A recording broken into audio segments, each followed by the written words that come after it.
Hello सर्वांना, श्री स्वामी समर्थ. स्वागत आहे नवीन एका मिनी ब्लॉगमध्ये. आणि व्हिडिओ येत नाही आहे त्याच्यासाठी आय एम रिअली सॉरी. आणि इथून पुढं कंटिन्यू व्हिडिओ येत राहतील, कारण गार्गी थोडीशी आजारी आहे त्याच्यामुळं व्हिडिओ येत नाही आहेत. आणि मी इथून पुढं प्रयत्न करेन की व्हिडिओ येईल. लोणावळ्यामध्ये गेलो होतो, खूप गर्दी होती, तिला घेऊन लोणावळ्यालाच गेलो होतो दवाखान्यामध्ये.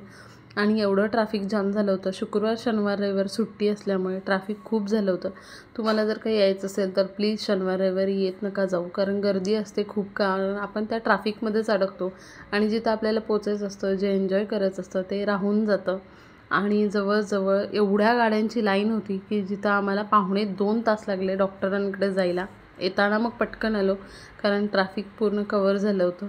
आणि गार्गी बेडवरून पडली होती. बेडची हाईट पण जास्त नव्हती, 1.5 ते 2.25 फूट असेल, त्याच्यावरून ती पडली होती. आणि तिचा हात दुखत होता.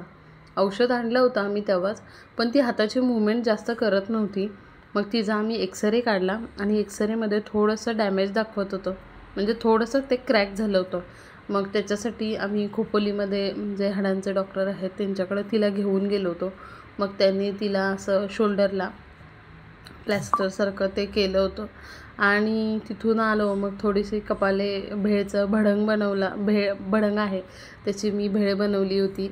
आणि गार्गीला दुखत होतं, पण ती म्हणत नव्हती की दुखतंय म्हणून. आणि वाटतंय का कोणाला हिला बघून की ही आजारी आहे, पण ती सहन करते आहे, तिच्याकडे ती सहनशक्ती आहे.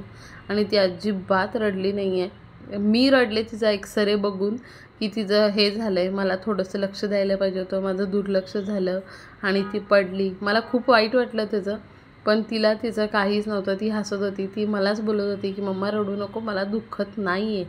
आणि असा होता हा दिवस. भेटूया नेक्स्ट ब्लॉगमध्ये. Like, share and subscribe.